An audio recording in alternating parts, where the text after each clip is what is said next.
things. We are on social media. Follow us at INTXNLV. If you haven't already, that's the best way to keep up with what's happening. We do try to post on there. If you haven't, download our ministry app. Search Ministry One in your app store, whether it's iOS or the other guys, and then you'll just look for us by name. And you'll have access to our archive, to online giving, and to our schedule. Next week, May 12th, we are having a Easter egg hunt. Yeah. So, of course, Easter was a couple weeks ago. The Orthodox one was the week after that. But we're just celebrating it next week. With that, a reminder about our spring and summer schedule. We are meeting here in person next week at 10 a.m. And then the following 2 weeks will be online. Then we'll return to this space June 9th. So June 9th at 10 a.m. we'll be back physically. With that, I do want to open up for any prayer requests today. Just a few of my friends, we lost someone this last couple days, and so just their family needed some sort of closure information or legit closure. Okay. I know several this week. Pray for some people that work for MGM. I know there are a lot of layoffs, and then the rumor is there are going to be more. Yeah. So. And I have a friend who is newly battling cancer, and they just ended their first week of chemo, so pray for them. Yeah. And my grandmother is in rehabilitation after having the surgery, so it's a lot of that right now. So, Spirit of light and love, we thank you for this day and for this space and for our time together. You know the issues of our hearts, the fear of loss, the fear of lack, the fear of failure. We ask that you strengthen our hearts, and we thank you that everything is working as it should, and that we grow, and that we expand, and that we are healed, truly healed, and that we don't just pretend, that the masks we wear are not masks, but actually true representations of who we are and who you are for us. All these things we are grateful for, and so it is. Amen. With that, I would like to bring up Amanda for some musical. Y'all make her feel welcome.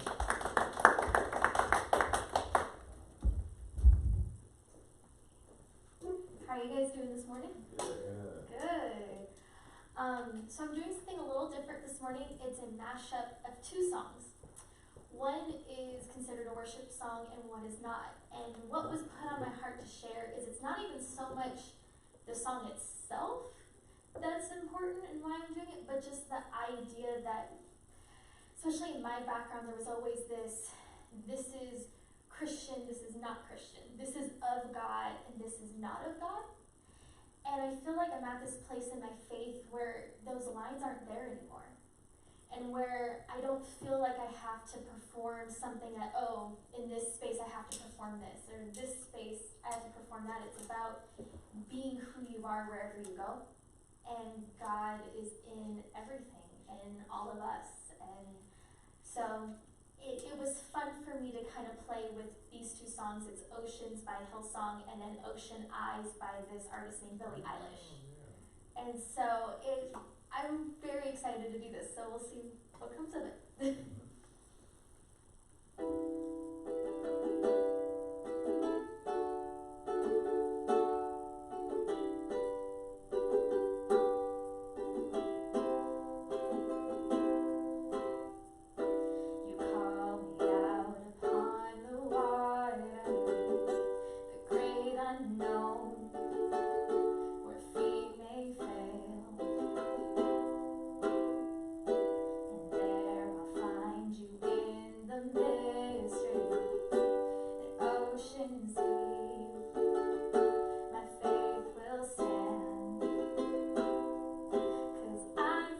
Watching you for quite some time.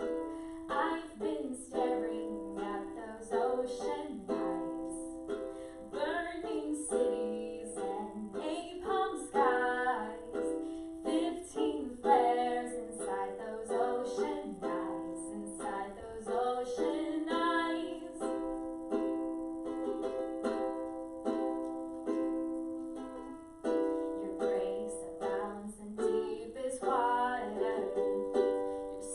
sovereign hand will be my guide. My feet may fail and fear surrounds me. You never fail, and you won't start now, 'cause I've been watching you for quite some time. I've been staring at those ocean eyes, burning cities and napalm skies, 15 flares inside those ocean eyes, inside those ocean eyes.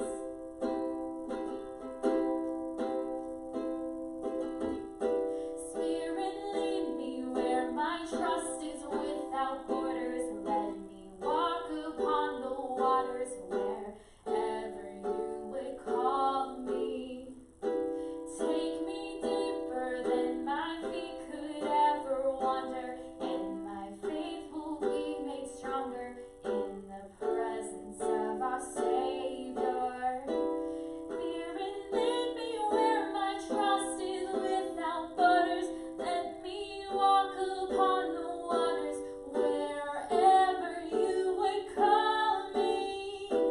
Take me deeper than my feet could ever wander, and my faith will be made stronger in the pressure of your open eyes. 'Cause I've been watching you for quite some time. I've been staring at those ocean eyes, burning cities and napalm skies, 15 flares inside those ocean eyes, inside those ocean eyes. Spirit, I'm so sorry guys. Spirit, lead me where my trust is without borders. Let me walk upon the waters wherever you would call me. Take me deeper than my feet could ever wander, and my faith will be made stronger in the presence of those ocean eyes.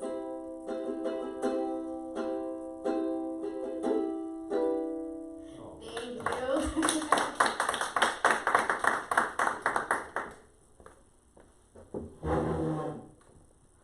Where's the single? Right.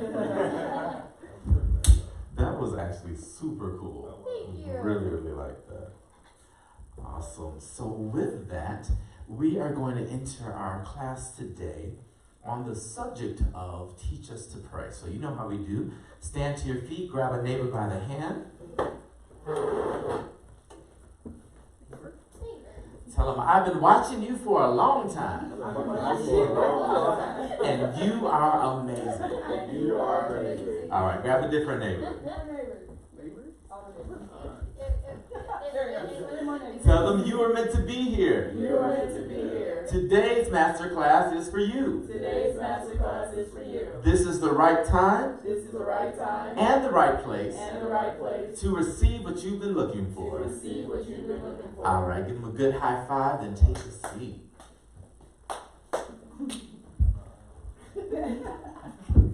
So I figured I'd start with this quote. I don't know how to pronounce the last name, so I'm not even going to try, but it's on the screen so you can see.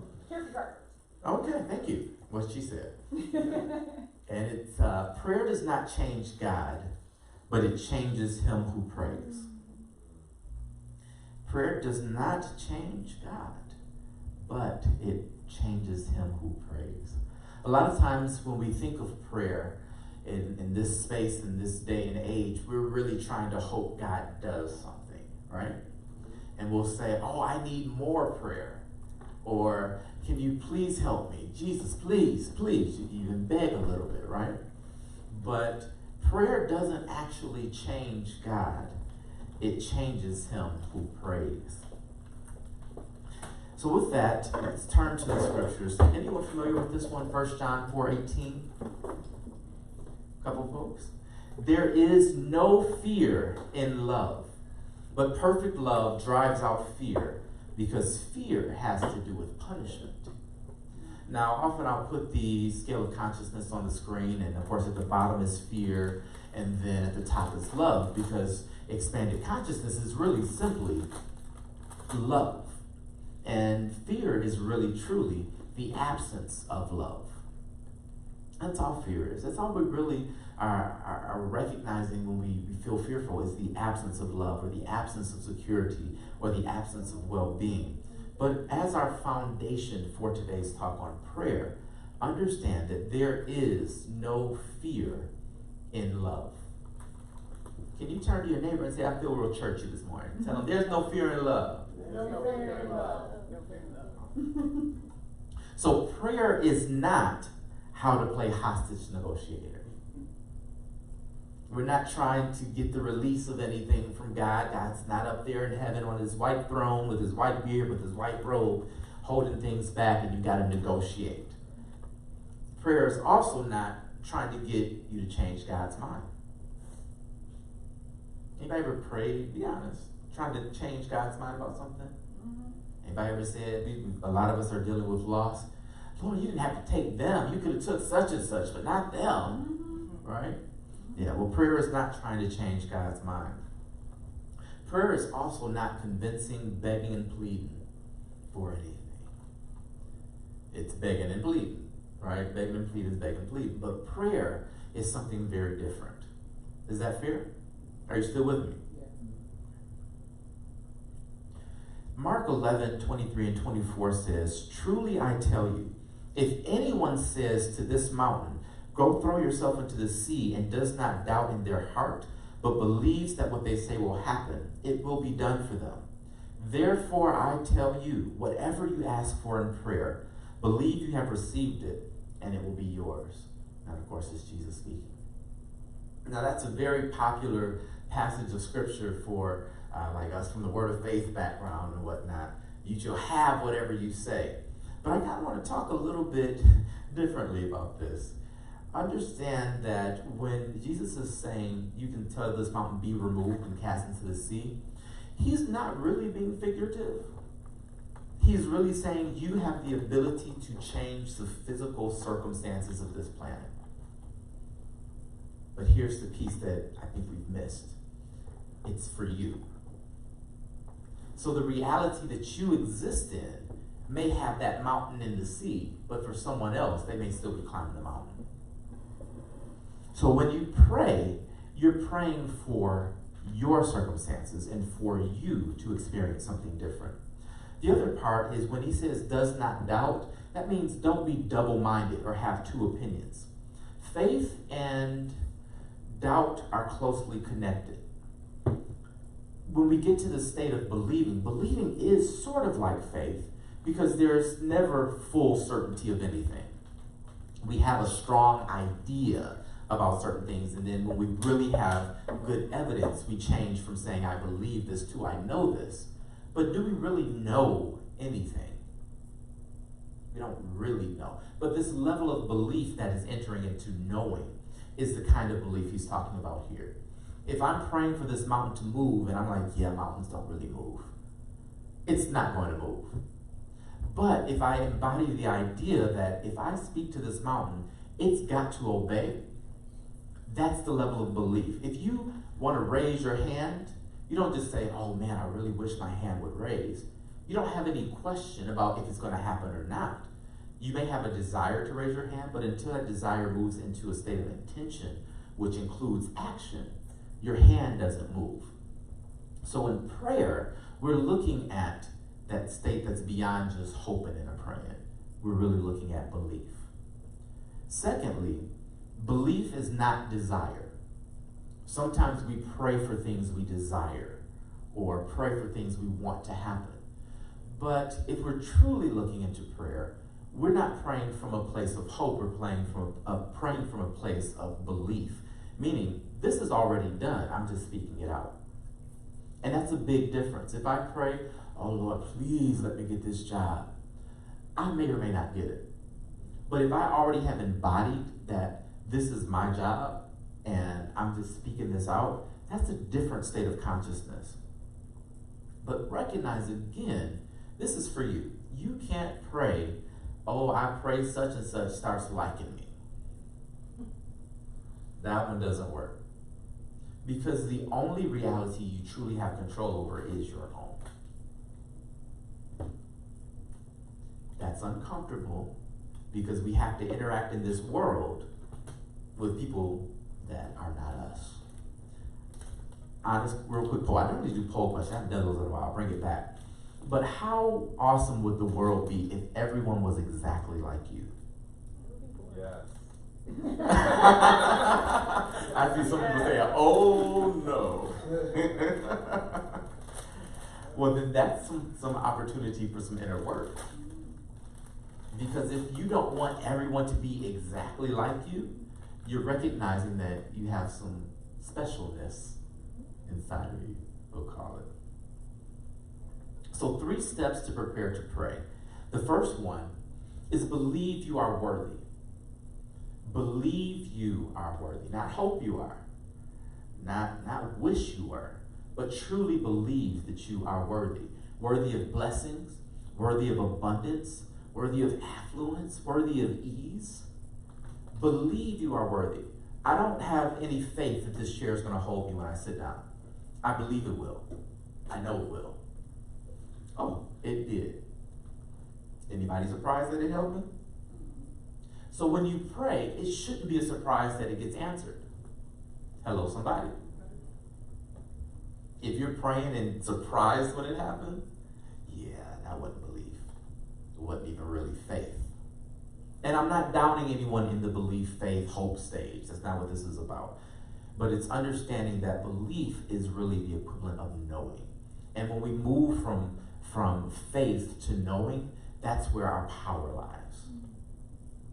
Does that make sense? Secondly, change your language. Stop praying, oh, please, if it's your will, please, please, please, let this happen one day. No. Be comes before receive.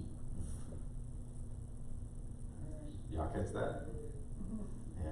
Being comes before receiving. So if you begin to embody the things that you desire, that's when you're in a position to receive. The universe doesn't respond to hope and praying. The universe responds to your actual energy, not the energy you wish you had. So if you're out there with a lack mentality, then that's what you're going to receive, because that's what's attracted to you, because you think you're in lack. Isn't it amazing how rich people keep getting richer? It's not necessarily because they're awful people. Some are awful people. But it's because they're rich. Have you ever noticed when you have money, you don't need it? It's because that energy you're putting out is one of abundance. And so until you, even with 0.01 cents in your bank account, you can embody wealth. And wealth isn't just the monetary piece, it's how you interact with others. Are you willing to share? Are you willing to make yourself of service? If you are not willing to do that, it means you have a lack mentality. Because if I give to you, I'm going to miss out. That's what happens with most circumstances. I'm fearful of missing out. I have FOMO, right? But there is nothing to miss out on because you don't lack anything. Now, I'm going to say something that I don't mean, but I do mean it, and just I haven't articulated it the way I really mean it. But you don't need anyone. You're like, wait, I've been coming to this church for 7 years and you ain't never seen me. No, you don't need anyone. But you do need everyone. Because they are simply a reflection of an aspect of you. And in order to truly embody your full self, you have to be in community. The things you don't like about sister so-and-so are really the things, even potentially subconsciously or unconsciously, you don't like about yourself. Or you recognize in yourself you wish you could change. I have learned that when someone grates my nerves, I have to look at either I'm envious and wish I could be that free, or it's something I wish I didn't do. That's why most folks don't get on my nerves. Some of y'all do. I'm just kidding. After you change your language, you have to expand your view. Have you ever seen a fly that just keeps flying into the same window pane, but right next to it's an open window? Or when you're trying to shoo it out, like if it gets in the car or something, like I opened the window, why do you keep going that way? Well, it's because the fly has a limited view. It doesn't see the open window. Well, many of us keep bumping our head against the same wall because we haven't taken time to step back and take a bigger view. Expanded consciousness isn't like spooky New Age teaching. It's simply saying, take a step back and see things from a wider perspective. When the scripture talks about God's ways are higher than our ways and his thoughts are not our thoughts, all that kind of thing, it's not saying that God is different than us. It's saying that God has taken a step back and can see the fuller picture. Things don't happen to you, they happen for you. If you can step back and see it. And beyond them happening for you, you chose for them to happen. This is the path that somewhere in your spirit has chosen to walk, however easy or difficult it is. And the belief system that you carry determines how authentic you can be. Because your spirit knows it is without blemish. There is nothing missing, nothing broken, nothing inadequate. Your spirit knows that. And so whenever you don't see that manifesting in this physical world, that's why you have a problem. Because you're like, something's not matching. I know that I have the power to make this real. Why isn't it? Well, it's because your beliefs somewhere are limited. You somewhere don't feel that you're worthy. Somewhere your language is off. Somewhere your energy is attracting whatever it is you claim you don't want. Some people like to punish themselves, right? Some people do that for pleasure too. We don't talk about that one. But sometimes what we receive is really our desire because of our feeling of unworthiness. Now, how do we even get to the state where we don't feel worthy? Well, someone lied to us and told us we weren't. Someone said something's wrong with how you are. Why do you need to sit still sometime when we're kids, right? Why are you so loud? Why can't you be serious? In other words, the way you are isn't okay. And we believe that because we hear it repeatedly and it gets into our subconscious and then we manifest that. But we came here as a clean slate with the knowledge that we are the essence of love and we have chosen this planet to express that essence. Because we're all facets of the divine. Together we create the divine. But we're all pieces. There's a quote by Rumi I love. You're not you're not a drop of the ocean, you're the ocean in the drop. You ever heard that quote? Yeah. That's really the truth. The entire ocean is in that drop. And then we put it together, it's like, ooh, real ocean, that's awesome. So understand, you have to believe you are worthy, change your language, and expand your view if you're really going to pray. Now, the scriptures tell us pray without ceasing. You guys remember that verse? Yeah. Well, how do you really pray without ceasing? Well, we would say it's a lifestyle. But beyond that, it's an essence or an energy. Believing that you are worthy is prayer. And empowering others to know that they are worthy too is prayer. Are you still with me? Yeah. I feel good. I don't have to rush today because we start 30 minutes early. All right, so we're going to deal with 5 steps of prayer. And this is going to be kind of a format. And this is just one way to pray. Okay, it's not the only way, but it's one way that is really, really good. Okay, so the first step in this is recognition.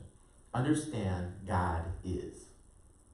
I think of the scripture where the Bible character is like, hey God, who do I say sent me? And God says, I am. You are what? I am that I am. What does that mean for us? It means God simply is. God is not Christian. God is not Hindu, Buddhist, atheist, straight, gay, white, black, male, female. God isn't any of those things. God is all of those things. I am that I am. So it doesn't matter what label you try to put there. In fact, God is like, you know what? I don't have a label. I just am. What if we just were? Wouldn't that be cool? Like, I don't have to come in and announce to the world I'm of this. Now that's hard because that goes back to that worthiness, because someone told you your this was unworthy, so now you're working to prove that whatever that this is, you're fighting to make it worthy. See how sneaky that can be? You're like, I'm going to wear this label proudly. Like me, I'm a gay pastor. Look at me. Ha ha ha. No, I just am. I just happen to speak from time to time about stuff. I don't have to wear that label. Although, if you want to put me in a box, then sure, that works for me. I'm not ashamed of that. You see the difference? I'm not ashamed of who and what and all of these. But I don't have to boast about that because it's simply who I am. So recognize that God is. So when you begin your prayer, begin with an acknowledgement of God. Even they call it the Lord's Prayer. It's really what Jesus said to the disciples. Our Father who art in heaven, right? Or our source. That's what Father means. And who art in heaven is kind of cool because where did Jesus say heaven was? In you. So even in the Lord's Prayer, he's saying, you're not looking up anywhere. Our Father, our source, which is already in me. So acknowledge that God is, and you can call God, universe, goddess, whatever. But starting with, I know there's an infinite source of power that is. So acknowledge that recognition. Second is the unification. Meaning now it's not just, I know that there's a source that is, it's affirming that you are part of that source. That source is not a source that is separate or apart from you, but you are unified. So not only is God is, but I am. So that would look something like, I know that I am one with God. Infinite source of all that is, I know that we are one. What if you started all your prayers like that? I mean, don't you just kind of feel more empowered when you start that way?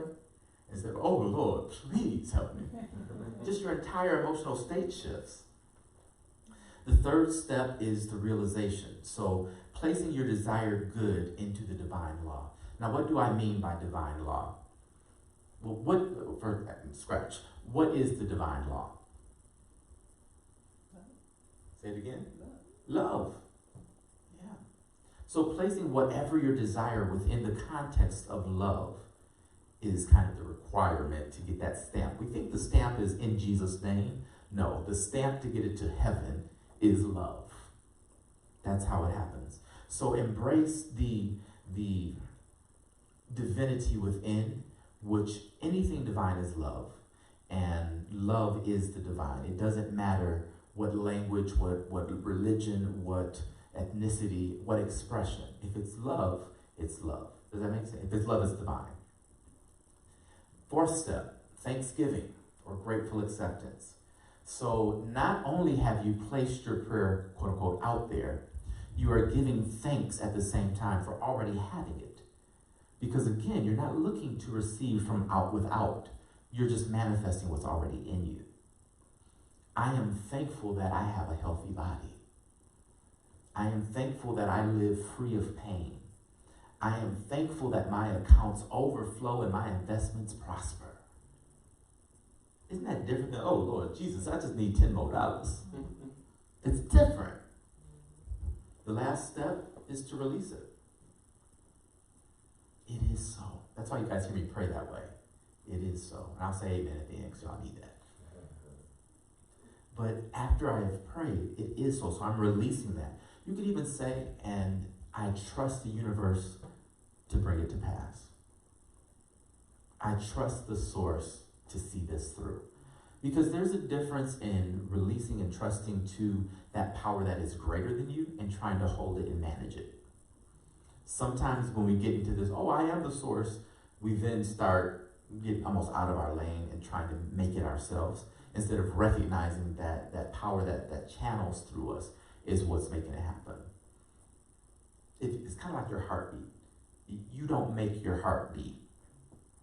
A power greater than you makes your heart beat.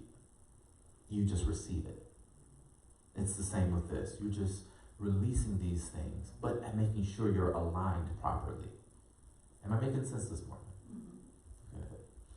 Good. Any questions about any of those 5 steps? No? Y'all are good. Okay. So I do want to give an example of this, and this is kind of a long one, but I felt like some of us could use some additional financial abundance, right? So it's the context of this prayer. So the recognition, God is love, God is wholeness, God is beauty, creativity, peace, and abundance. God is the divine source that created and sustains life, showing itself in the beauty of a rainbow, the innovation of a new idea, the love in a baby's smile. There is nowhere that God is not. That's the recognition piece of the prayer. The unification part, God is the power and presence within me, giving me life, forever embracing me in love and light. I am in the midst of God, and God is in the midst of me.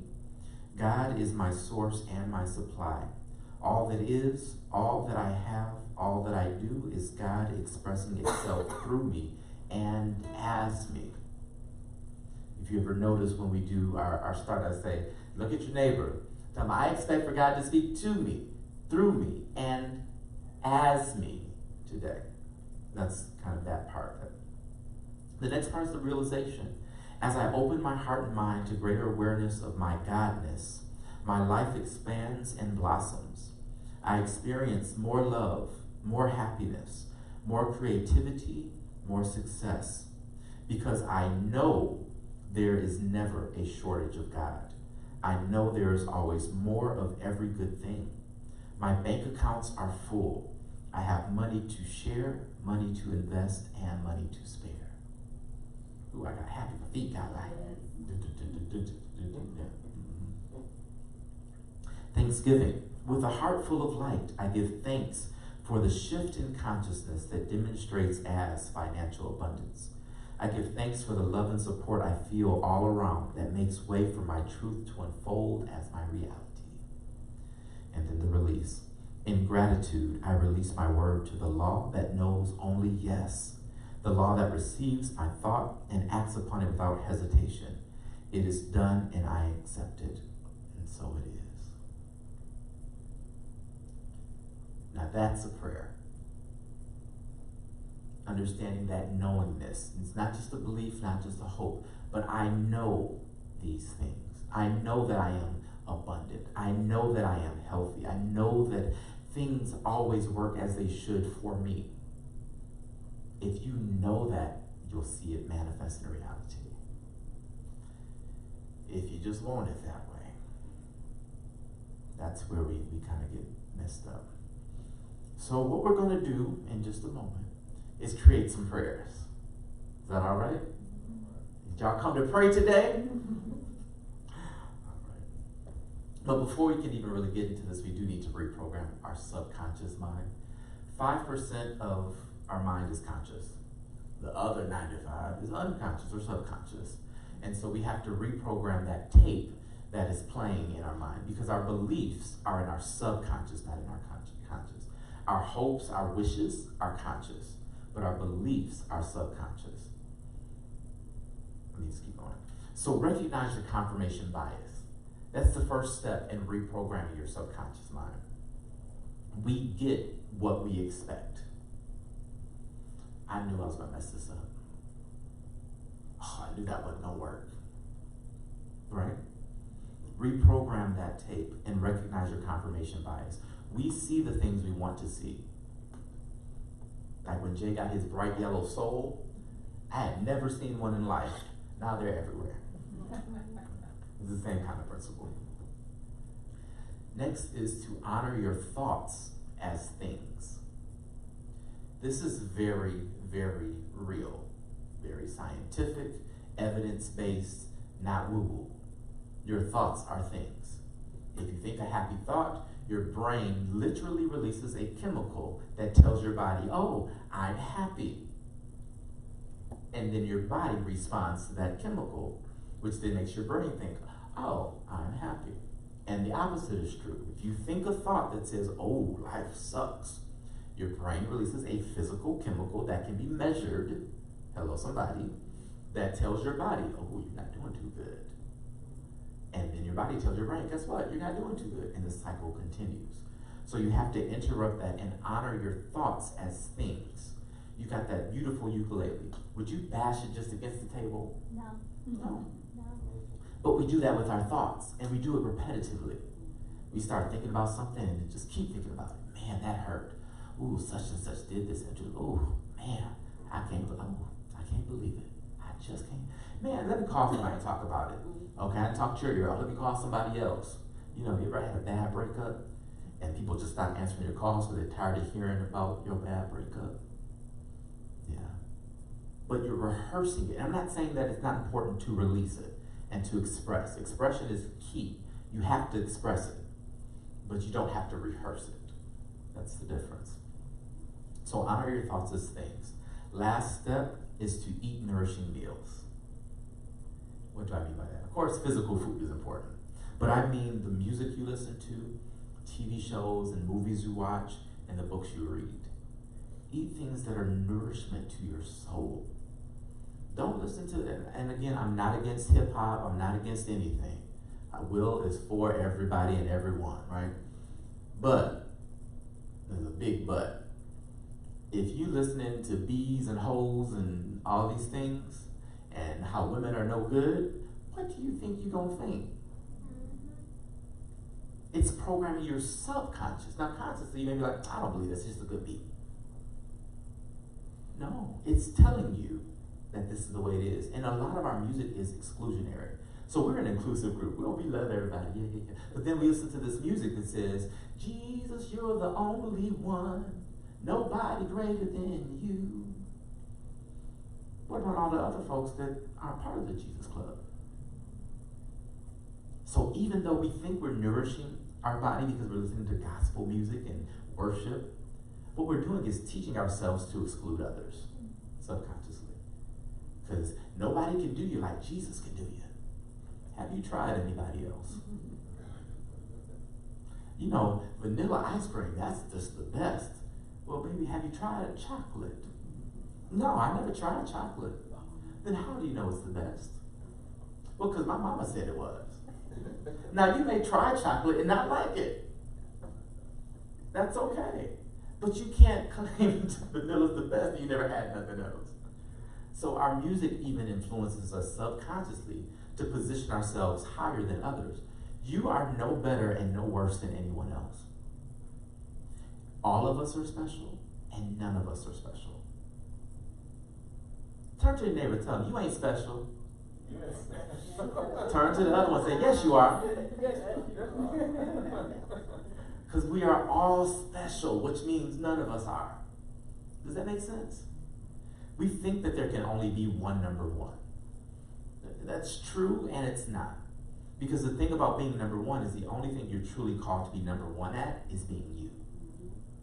And nobody else can beat you being you. Now, they can beat you imitating who you think you're supposed to be. And a lot of us are just bad imitations of bad imitations. But who you truly are, no one can beat you at. So these are just 3 steps to reprogram that subconscious mind. Oh, George Olivefield. Repeatedly say what you believe. That's kind of part of that with what you eat. And what you truly believe is you are loved. What you truly believe is you are worthy. Repeat what your soul knows, not what you've been told to think. Does that make sense? And you have to conquer your thoughts with your words.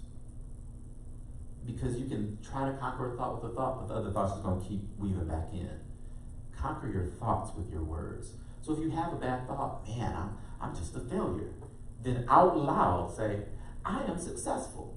I am prosperous. I am amazing. Conquer each one thought with 3 good ones. And that will start to reprogram. And you'll notice yourself. I literally did this the other day. I don't remember what happened, but I thought a thought I shouldn't have thunk. And out of my mouth came, no, that's not true. You're great. Because I've been teaching myself, I've been reprogramming my subconscious. Y'all don't understand. I'm sick of dealing with folks because they keep having these same stupid issues. For those that may not be aware, last week we talked about a young man that committed suicide because of his sexuality. This week on the news of the week, there was a church pastor, a bishop, that backed out of a church conference because the pastor was married to a same-sex person. So now it's this huge controversy over that. I'm tired of talking about it. Just let it go, y'all. It's same gender loving people. It's different gender loving people. As long as they loving people, it's okay. So, yeah. So with that, let's just take a moment to center. And so if you want to, get comfortable or whatever, we'll listen to this beautiful song, and I'll be back in 3 minutes.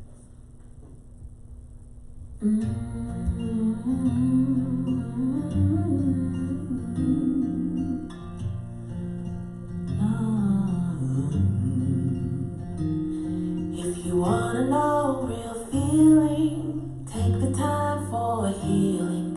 A moment in the morning for prayer. Begin anew with sunrise. Wipe the dust from your eyes. Be rid of your disguises again.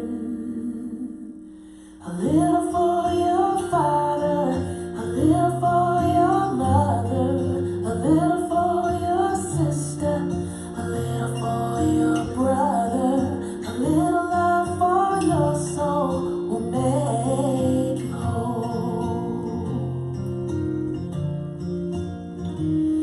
If you're looking for protection, learn to read directions written in the depths of your soul. Remember in the noonday, sit in peace, meditate. Stillness takes you farther than you know.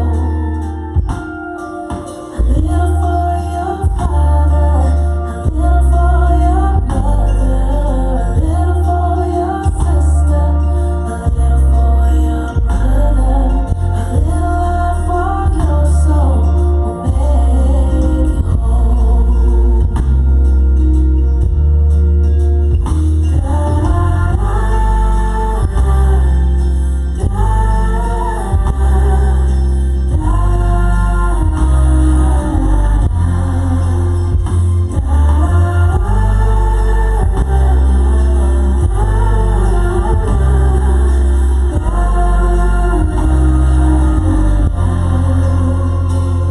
If you wanna walk in power, dedicate an hour for the shower of love. Do it in the evening, you will be receiving the peace that you've been leaving behind. A little for your father, a little for your mother, a little for your sister, a little for your brother, a little love for your soul will make you whole.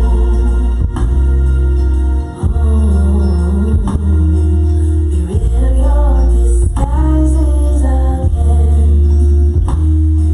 Be rid of your disguises again. Be rid of your disguises again. Be rid of your disguises again. Be rid That of last your part is my favorite. disguises Get rid of your disguises again. If you want to walk in power, take an hour for prayer. Y'all gonna pray? Did I convince anybody to pray? Some of y'all like, nope, I still ain't praying. All right, so I actually want to put this into practice. So we're going to take some time to practice affirmations and prayer. So for those watching online, hopefully you can kind of hear what's happening in the space. But if not, y'all got the first half, which was the teaching, and you can practice on your own. But we're going to practice affirmations and prayers. So did anyone take notes on the 5 steps for prayer? Good, so that'll probably be easy. But let us start with creating affirmations. Does anyone have any affirmations that they just say to themselves kind of daily anyway? Yes. Yeah. You mind sharing one? One mantra that I say is all things work out for my good. But I wanted to share something today that I posted. Everywhere I go, I prosper. Everything I do always works out for me. I'm attracting unconditional love, abundance, clarity, incredible experiences, and sacred connections. I am thriving in every way. Things are becoming more clear for me. I celebrate my life. Love that. Send that to me. Anyone else have some? No? Okay, well, we're gonna create right now, so. Got my trusty markers.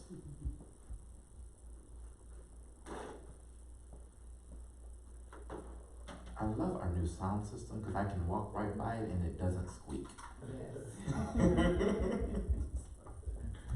Let's hope that stays true, right? Okay. Can y'all see me? Okay. So we'll start with I am. I don't know if this marker is dark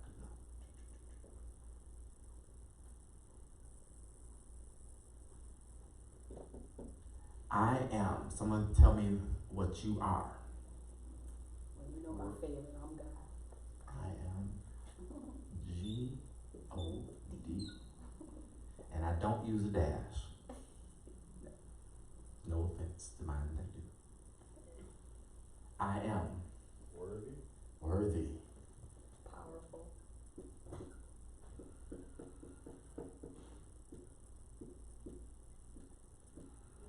I'm going to add enough because that's my favorite.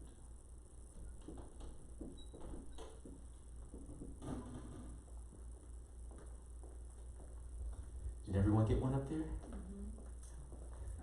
got another one? Oh, okay. I got one. What's yours? Straight. Okay.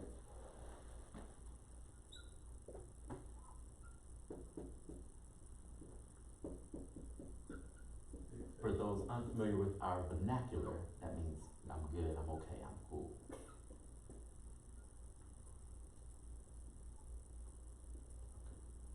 You see that one?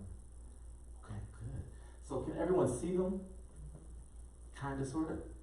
Let's stand to our feet, get in a posture of power.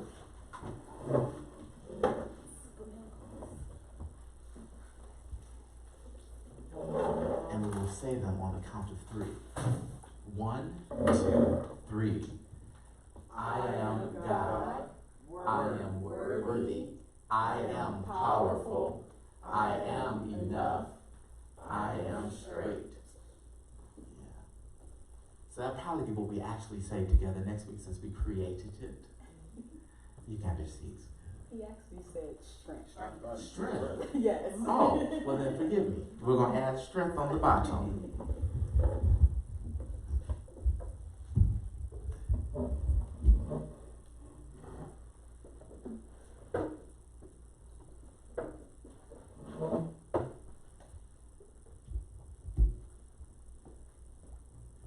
All right, so now to create and craft our affirmative prayer. What are some of the things that you are choosing to embody this week? From this list? Oh, sorry. No, not from this list, just in general. Just as some of us are dealing with the loss of loved ones, positions at work, things of that nature. And so those are forces, principalities that are coming against who we actually are. So what are we choosing to embody instead of some of these things? Abundance. Yeah, that's a big one. I will amen that. Trust. Trust. Acceptance in the here and now. So not focusing on striving for that next thing, wishing for something different, and just recognizing that everything that's going on right now is like 100% okay, because there's a point in the past where I wanted to be in this position, so like I have to honor the past and the present, so to speak. Yeah, that's so powerful. Being present is perhaps the greatest choice we can make on a daily basis. Living in the now is I hate to say the only way, because y'all know how I feel about only, but it's perhaps the most optimal way of existing. The past is imagination, and so is the future. And one of the things that I have learned is people change their past. And what I mean by that is they rehearse their events, and each time they rehearse it, it shifts. So by the time they're 100, what happened when they were 10 didn't even really happen. but they've rehearsed it in their mind so much that they believe it to be that way. And so your entire past can be shifted that way, for good or for bad. So if you've had some trauma in the past, you can heal it by making micro shifts. But staying in this moment, and staying in the moment and being content doesn't mean we don't recognize that this is an abundant world and there's more I can experience. But being content simply says, where I am at this moment isn't lacking anything. It's not deficient in any way. This moment is the present, the gift. And yes, that's a good one. So I've added here to the list in big letters. What else? Y'all quiet, that's it. Wholeness. Yeah. I am whole. I phrase that in the way, I am enough just as I am. And there's so much power in that. Because sometimes we're striving, and again, I'm not against education, but sometimes we're striving for a degree, not because we need it, but because we feel deficient. Sometimes we're striving for a promotion, not because we even want to be the boss, but because we feel deficient. But I am enough, just as I am.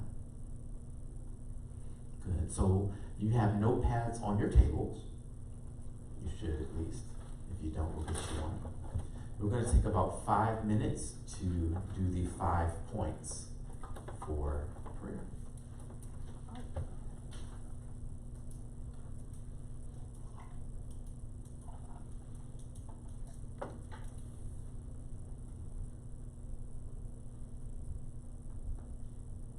Oh, you already got it?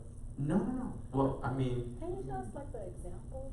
Like the yes, so recognition would be recognizing God is. So for example, I know that there's a source greater than me. Or I recognize the one as being all powerful.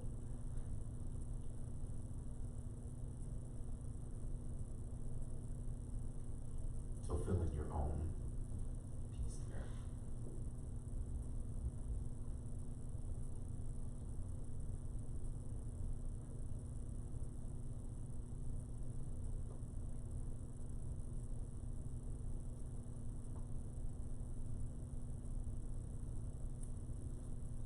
Actually, we'll just do it together, if that's okay.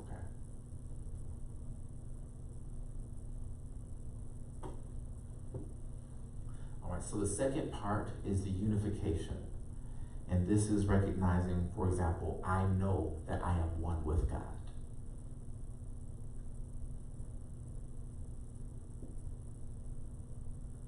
One that I like is I recognize my unity with all that is.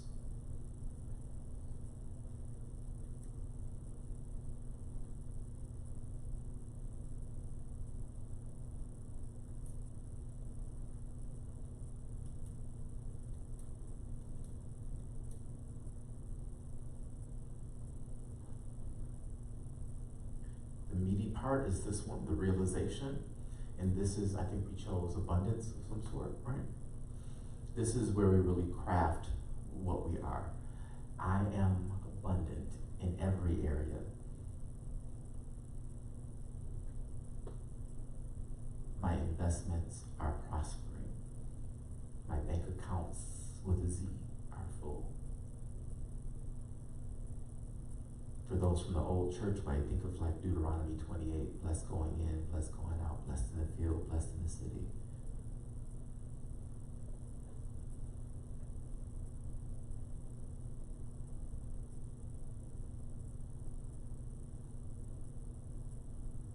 Mine for this one is all that God is, I am.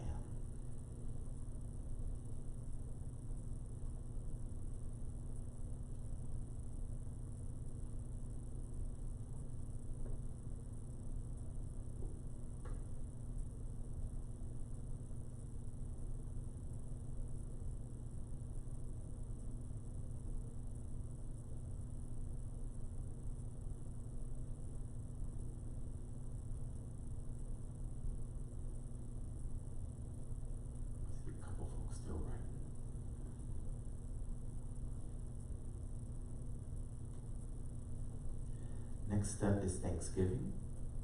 So in gratitude, we accept what we are.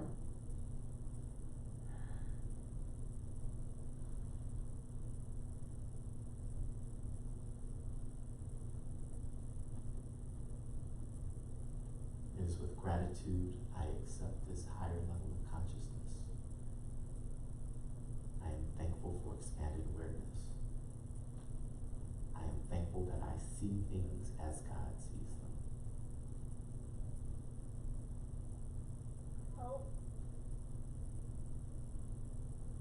This one is important not to get caught up in what you see with your quote unquote natural eye, because you may not see this piece of it, but remember your language stated as the embodiment versus the hope for.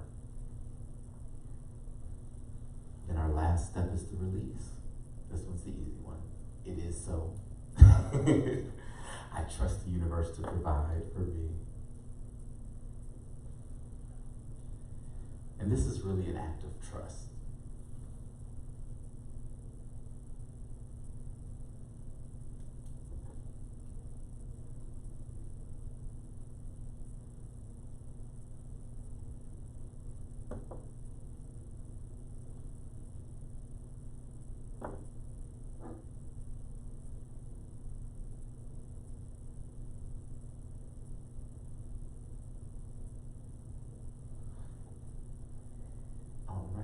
This is by invitation.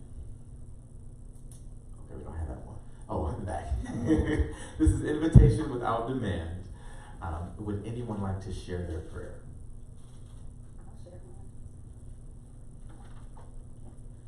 I recognize God is infinite. As He is, so am I. Whatever God is, I am, so I am infinite. I am abundant in every area. And some of the things I just took that you said. I'm abundant in every area. My bank accounts prosper. I have enough to invest, share, and spare.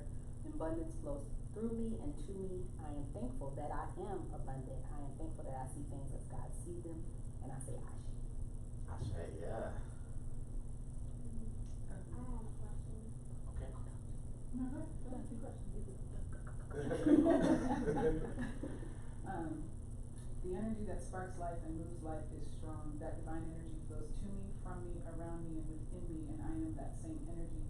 Absolute abundance flows on that same energy to me. I am thankful that I belong to that energy exchange, and thankful that I am more than what I see. I trust in this reality and perfect manifestation.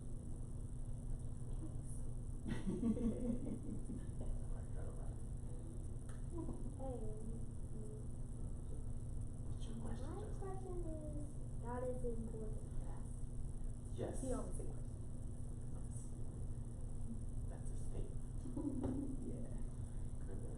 So those are two very, very good examples. I hope that you got something out of the exercise and that you've created a prayer that you can pray daily and begin to see what you are praying. This isn't just, like I said, woo-woo or something that we're just doing to feel like we're spiritual and we're elevated. It's none of that. This is very practical, rubber meets the road, how we're going to create the world, create heaven on earth, create the world we want to see. Yes. So with that, I think we are done. If you have not, no, we have a lesson worth learning. Okay. Ritual is just preparation for magic. Prayer isn't powerful. You are. Ritual, prayer is a ritual, right? Worship is a ritual, all these things. The ritual is just a preparation for the magic. The ritual isn't powerful. You are. So with that, love you, love and drive safely. Thank you guys for tuning in. And with that, let's have our conversation. This is open questions. Y'all just talk to me. Well, I wanted to say, when you were saying, like, we don't need anybody, but we actually do, and I get that. I wanted to quote something from this book called, I think it's so you don't wanna go to church anymore. And he talked about how geese fly in formation, and they don't do that just because they need each other, they do that to make the load lighter. Yeah. And that's what it's about, you have something that I need to make my load light, to, make my burden easy, and just like as we all do, but we're all complete, I believe. So, Yes, and I love the geese example, because they also rotate. mm, And so it's not just Will every Sunday, talk about I'm the leader, because you have something valuable to contribute, and Will gets tired, so switching in that formation. And there's something, the reason that we do this conversation piece, let me just put conversation on screen. The reason we do this is because I have to be fed too, right? And so if I'm just doing the cooking and I don't get to eat, and maybe I don't want my cooking every day, I can cook at home. So this is really, a great value. While we absolutely need your money, amen, your presence here is equally, if not more, important. Because what you contribute just by being in the space is really, really valuable. What else? What we got? I have one. Okay. God has a strength to for power. Amen. Amen. you were talking like your mama.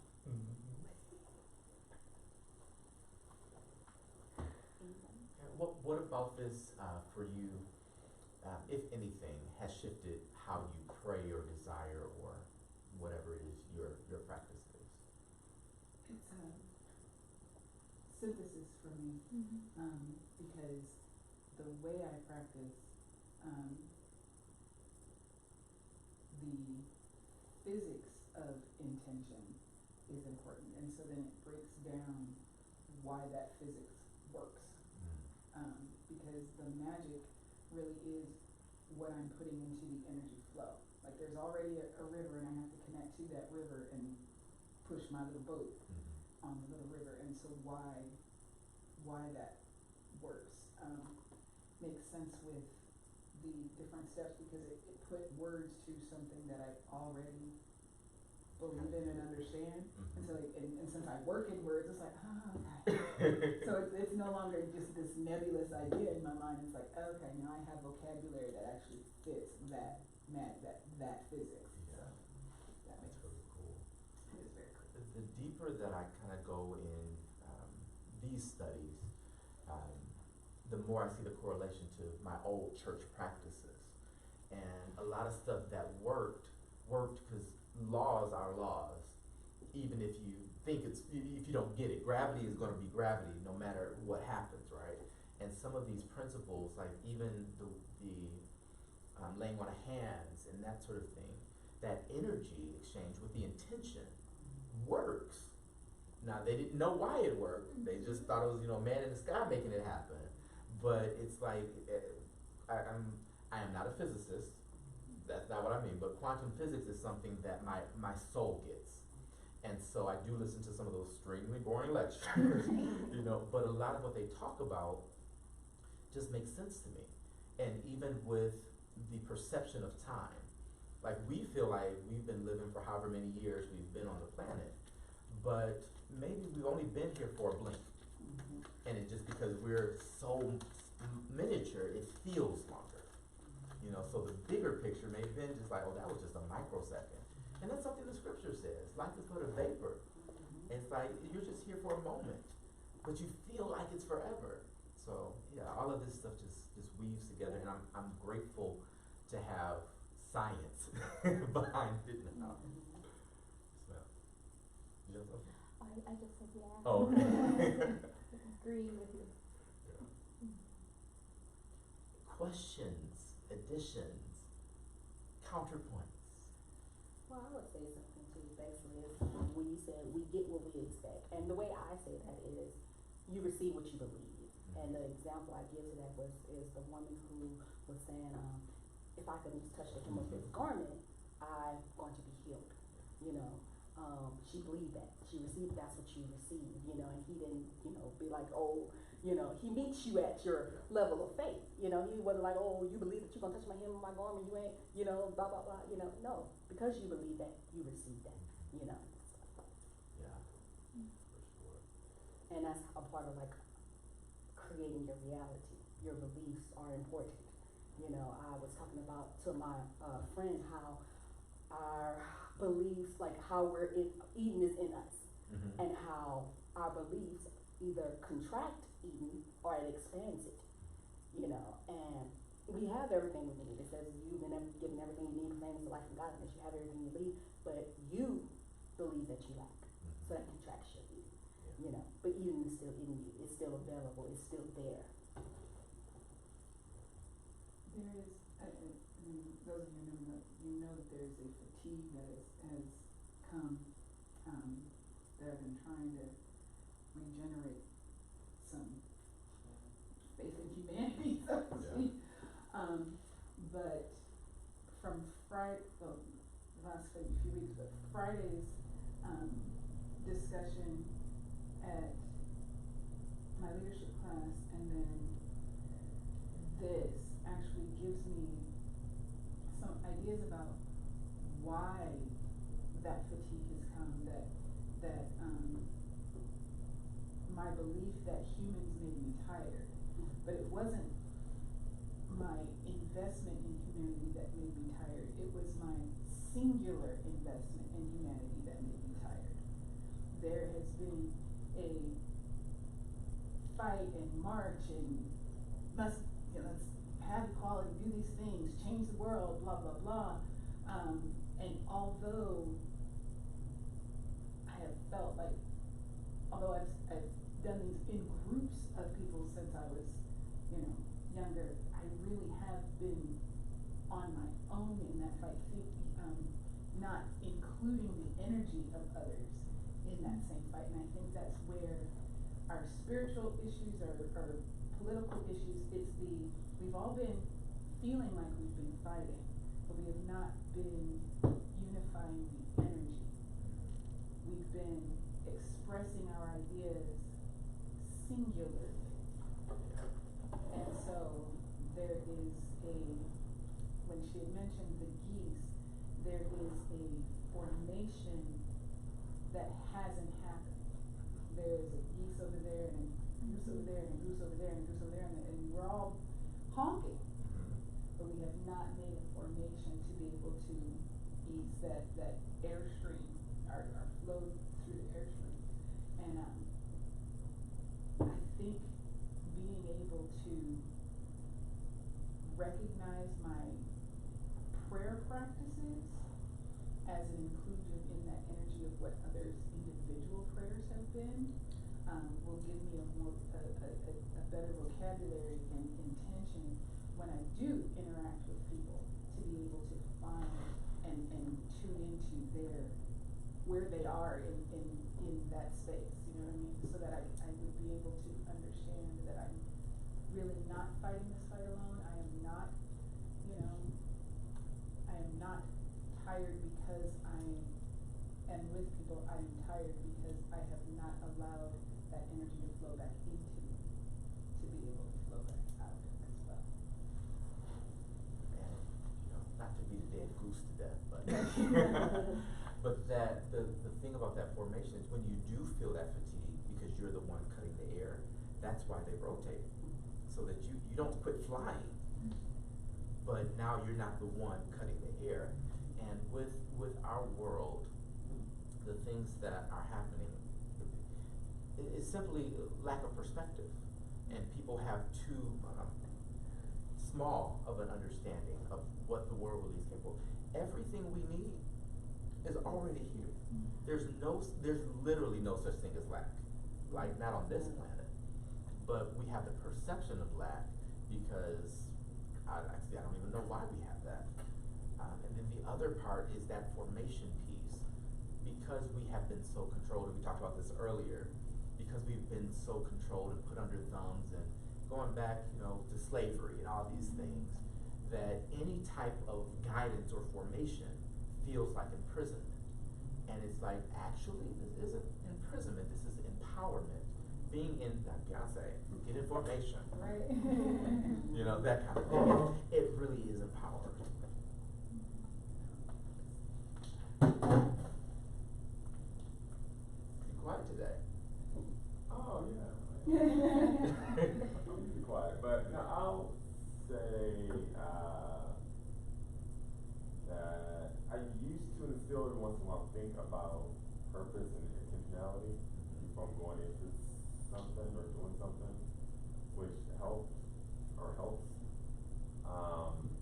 Lately, I've been trying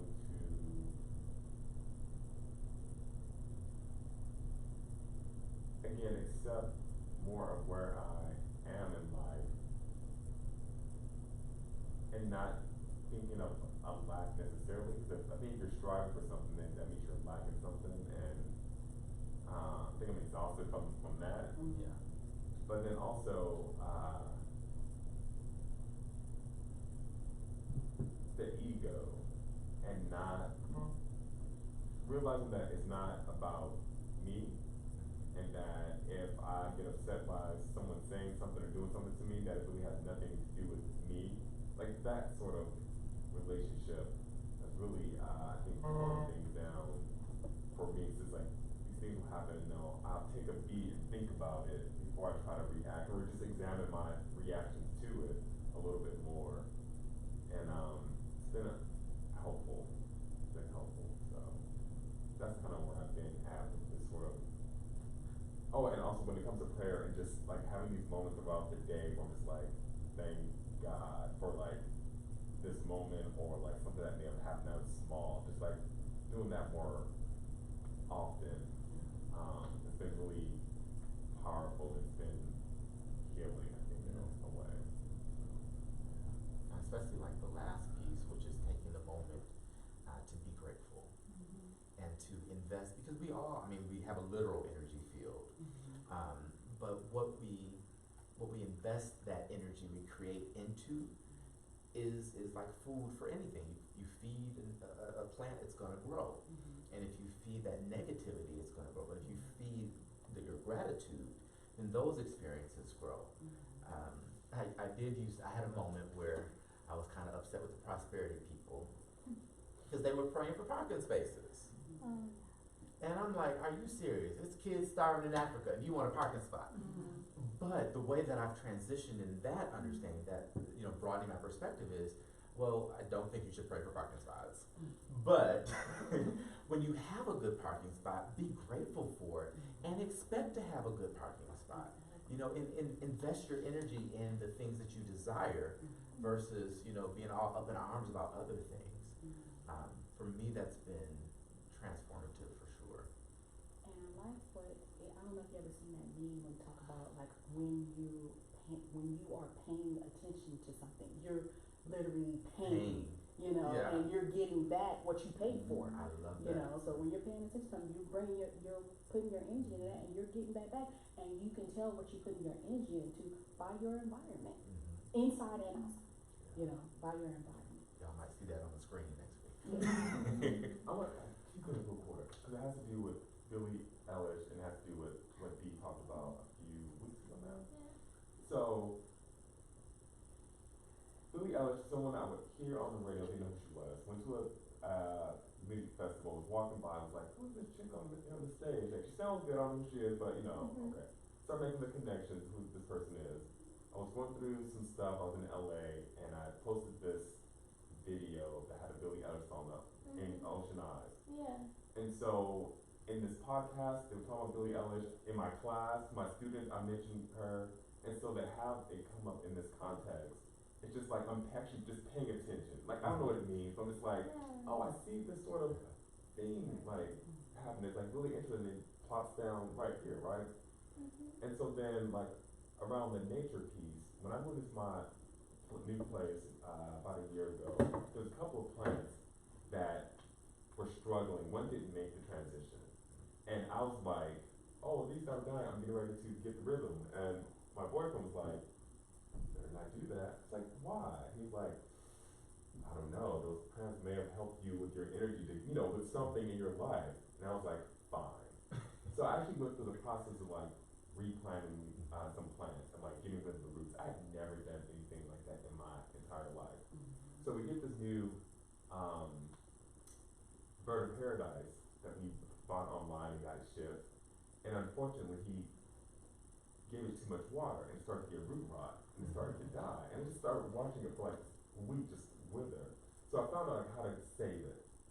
The other day, I like uprooted this thing, created this homemade stuff to like get rid of the root rot, and was taking the stuff out and trimming it, and repotted it. I've cleaned out the pot. Like again, I've never done anything like before. After I was done with that, I was so exhausted. I was exhausted. And I was thinking about my day. I was like, I don't know why I'm so tired. But at the end of the day, when I knew this in the back of my mind, like, I'm literally trying to save something. I'm literally giving my energy and time to trying to save this thing.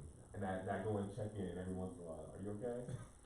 And it's just been like this powerful thing just to really stop and connect to this living thing that, yeah, some of you know it's living, but then having these discussions, like really like, no, like wait, pay attention, and just how much I gave to this thing and recognizing it and accepting it and like even like enjoying it.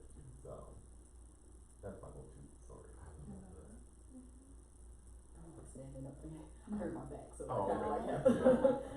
Sorry, me. No, I do conferences all the time, and people just stand around and I'm like, oh, no, it's fine. The exhaustion piece. There is a good tired, and then there's a tired, and I love the good tires. When I feel that fulfillment, like I have truly given, you know, for that day, it's just one of those.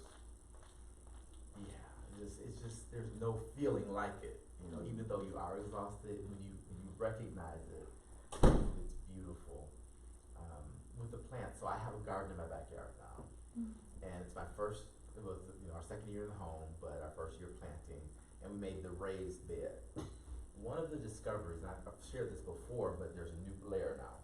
So I was digging the ground. There are literal rocks.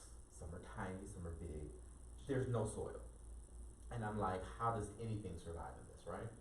So that was the first revelation. I'm like, okay, Vegas is rocky. That's why it's hard to plant. That's why it's hard to grow stuff. Okay, I get the spiritual implication. But then when I went to the next phase of creating my raised bed, the person at the nursery was like, well, you don't want to get this kind of soil for what you're doing. And I was like, so dirt's different? Because for me, it's just dirt. Like, it's black dirt. This dirt looks the same as this dirt. But they're like, no, the makeup of this dirt is suitable if you're planting in the ground, but you're planting above the ground. So you have to have this kind of dirt. And that little shift in awareness and understanding, I'm like, oh.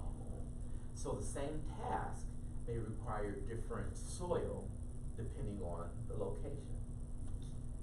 Do you remember when you first taught us about love languages? Which time? Or like, well, it was a conversation, yeah, right. It was a conversation, a few conversations. And that, so the love languages came again on Friday where we were like, okay, so your love language isn't just in your relationship, it's also in how you deal with the people that you work with. So if you're leading these people, what is that person's love language? Like, how do you make them feel important? Like, you may want to buy them a cup of coffee because you're into gifts, but they really want words of affirmation. So that now translates, again, it's the same thing. Your plant has a love language. Wow. Your planet, your community, it has a love language. So yes, there are individuals that you have to be able to speak that language to, but remember we were just saying, I haven't learned Vegas's language yet. So Vegas, even though there's individuals that make up, there's cells that make up this organism that is Vegas, Vegas itself has a love language that I haven't figured out yet. And so then that translates. So everything, even though there's pieces of an organism, the organism itself has its own love language, its own way of communicating. So I will not work with my dog love the way I work with my tomato plant, Right. but I'm still giving that same energy and making them grow. Like I am my job or my relationship and stuff like that, so my city has a love language that I'm going to need to learn. Yeah, yeah, Vegas definitely has its own language. And phrasing it that way gives me that mental picture of kind of like next step. Because our planet is basically, it's so cool how all of these things just work together, but the polarization of the planet itself is the negative charge, but surrounding us is like this layer that's positively charged. And it's basically like a battery. Yeah. And then we're the same doggone way, with our cells and just microcosm, macrocosm. Right. Good. Well, with that, I don't have anything else to contribute. I feel like you guys have said a lot. Thank you so much for joining our May MasterClass. No, Oh, okay. I just wanted to say, don't lean on chance. Next week, 10 a.m., and Lee Anzar will be here. He is enjoying life at the theme parks this week. Yay. Sean, so I'm so happy for them to be able to, get out and do the things. Yeah, so with that, thank y'all.